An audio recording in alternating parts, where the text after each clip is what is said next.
Untuk mencapai visi ilahi yang kokoh, manusia perlu memiliki kesadaran dan kecerdasan spiritual yang tinggi, serta diperlukan pelatihan jiwa secara sistematis, dramatis, dan berkesinambungan dengan memadukan antara olah pikir, tafakur, wa ta'ammul, olah rasa, tazawuk, olah jiwa, riyadah, dan olahraga, rihla wa jihad.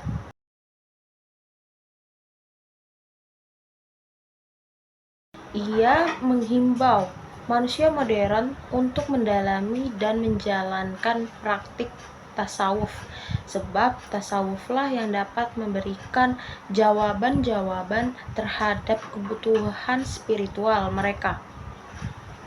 Dalam pandangan tasawuf, penyelesaian dan perbaikan keadaan itu tidak dapat tercapai secara optimal jika hanya dicari dalam kehidupan lahir, karena kehidupan lahir hanya merupakan gambaran atau akibat dari kehidupan manusia yang digerakkan oleh 3 kekuatan pokok yang ada pada dirinya. Ketiga kekuatan pokok tersebut ialah akal, syahwat, dan nafsu amarah. Jika ketiganya dapat diseimbangkan, maka hidup manusia akan menjadi normal.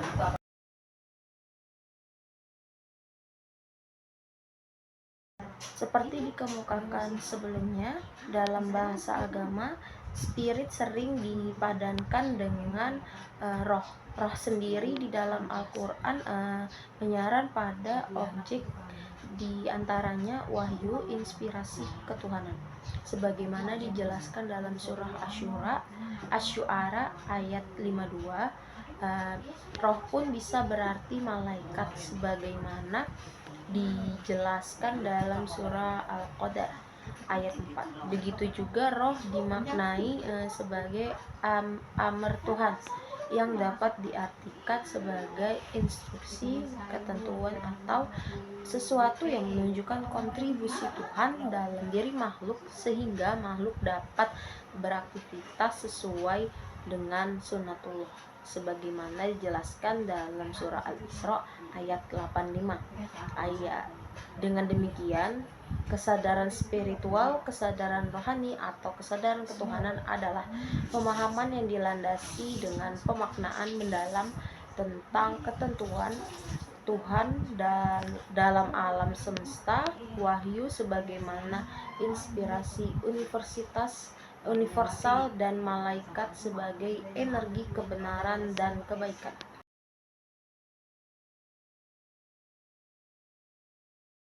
Adanya keterbukaan pada yang adikodrati adalah fitrah manusia sejak dia lahir ke dunia. Fitrah muhallaqal, secara natur dapat merasakan yang gaib di dalam dirinya. Ada unsur spirit sering digambarkan dengan jiwa halus yang ditiupkan oleh Tuhan ke dalam diri manusia.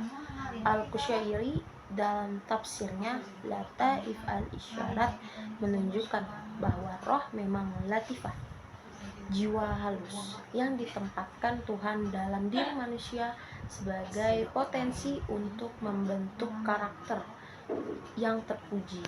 Roh merupakan semacam SIM card ketuhanan yang dengannya manusia mampu berhubungan dengan Tuhan sebagai kebenaran sejati al-hakikah. Karena adanya roh, manusia mempunyai bakat bertuhan. Artinya rohlah yang membuat manusia mengenal Tuhan sebagai potensi bawaan lahir. Dengan adanya roh, manusia mampu merasakan dan meyakini keberadaan Tuhan dan kehadirannya dalam setiap fenomena di alam semesta ini.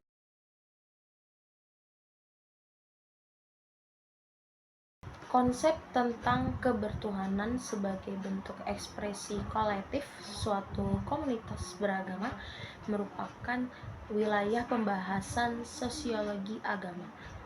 Sosiologi agama merupakan cabang ilmu sosiologi yang mempelajari secara khusus masyarakat beragama. Objek dari penelitian sosiologi agama adalah masyarakat beragama yang memiliki kelompok-kelompok keagamaan seperti kelompok Kristen, Islam, Buddha, dan lain-lain. Sosiologi agama memang tidak mempelajari ajaran-ajaran moral, doktrin, wahyu dari agama-agama itu, tetapi hanya mempelajari fenomena-fenomena yang muncul dari masyarakat yang beragama tersebut. Namun demikian, ajaran-ajaran moral, doktrin, wahyu dapat dipandang sebagai variabel-variabel yang mempengaruhi fenomena-fenomena yang muncul tersebut. Berbeda dengan perspektif teologis, sosiologi memandang agama tidak berdasarkan teks keagamaan, baca kitab suci dan sejenisnya, tetapi berdasarkan pengalaman konkret pada masa kini dan pada masa lampau.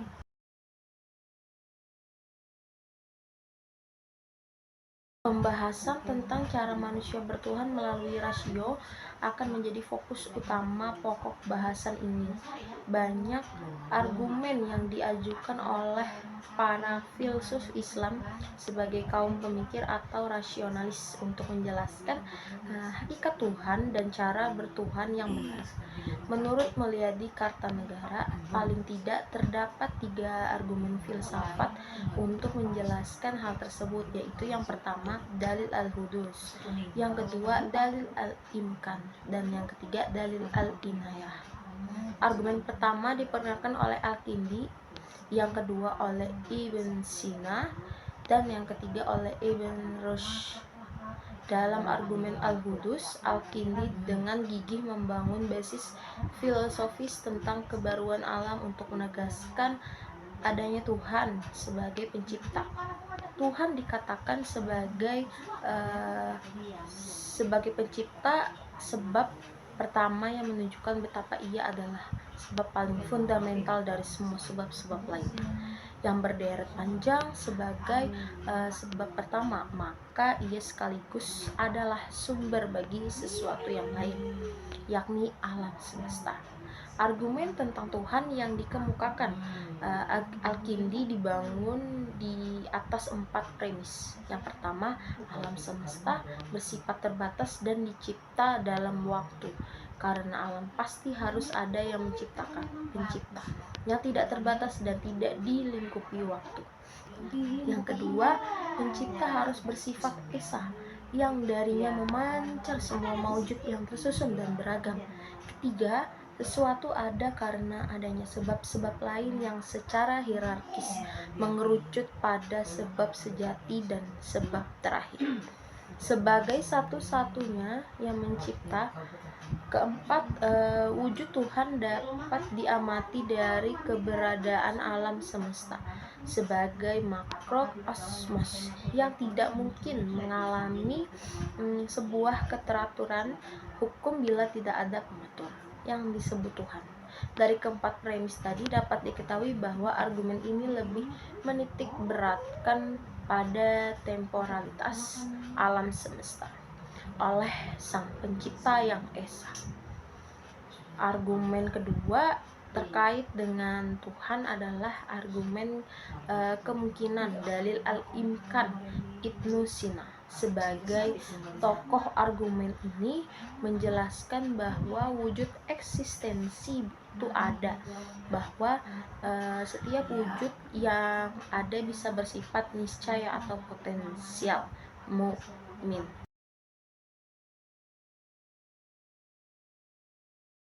Dalam perspektif teologis, ketuhanan, kebenaran, dan keberagaman harus dicarikan penjelasannya dari sesuatu yang dianggap sakral dan dikultuskan, karena dimulai dari atas, dari Tuhan sendiri melalui wahyunya. Artinya, kesadaran tentang Tuhan, baik buruk cara beragama hanya bisa diterima kalau berasal dari Tuhan sendiri. Tuhan memperkenalkan dirinya, konsep baik buruk dan cara beragama kepada manusia melalui berbagai pernyataan baik yang dikenal sebagai pernyataan umum, seperti penciptaan alam semesta, pemeliharaan alam, penciptaan semua makhluk, maupun pernyataan khusus seperti yang kita kenal melalui firman-Nya dalam kitab suci. Penampakan diri kepada nabi-nabi bahkan melalui inkarnasi menjadi manusia dalam dogma Kristen. Pernyataan-pernyataan Tuhan ini menjadi dasar keimanan dan keyakinan umat beragama. Melalui wahyu yang diberikan Tuhan, manusia dapat mengenal Tuhan. Manusia mengetahui cara beribadah dan cara memuji dan mengagungkan Tuhan. Misalnya bangsa Israel sebagai bangsa beragama dan menyembah hanya satu Tuhan, monoteisme, adalah suatu bangsa yang mengimani bahwa Tuhan menyatakan diri terlebih dulu dalam kehidupan mereka.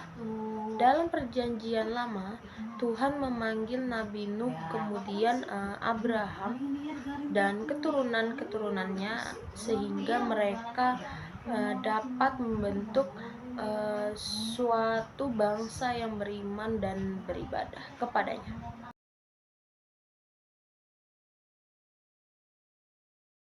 Tajaliyat Tuhan adalah manifestasi Tuhan di alam semesta yang merupakan bentuk pengikatan, pembatasan, dan transmutasi yang dilakukan Tuhan agar manusia dapat menangkap sinyal dan gelombang ketuhanan.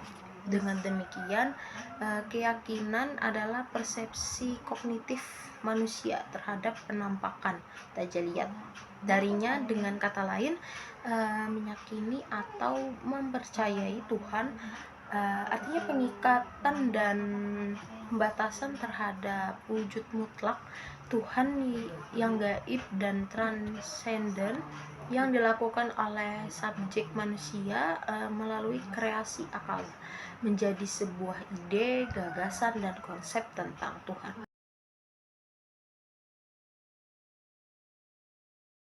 Agar manusia dapat tetap konsisten dalam kebaikan dan kebenaran Tuhan, maka manusia dituntut untuk membangun relasi yang baik dengan Tuhan. Manusia tidak akan mampu membangun relasi yang harmonis dengan Tuhan apabila hidupnya lebih didominasi oleh kepentingan ragawi dan bendawi. Oleh karena itu, sisi spiritualitas harus memainkan peran dalam kehidupan manusia, sehingga ia mampu merasakan kehadiran Tuhan dalam setiap gerak dan sikapnya. Apabila manusia telah mampu mengasah spiritualitasnya sehingga ia dapat merasakan kehadiran Tuhan, maka ia akan dapat melihat segala sesuatu dengan visi Tuhan ilahi. Visi ilahi inilah yang saat ini dibutuhkan oleh umat manusia, sehingga tindak tanduk dan sikap perilaku manusia didasari dengan semangat kecintaan kepada Tuhan sebagai manifesting kebenaran universal dan pengabdian serta pelayanan kepada sesama ciptaan Tuhan.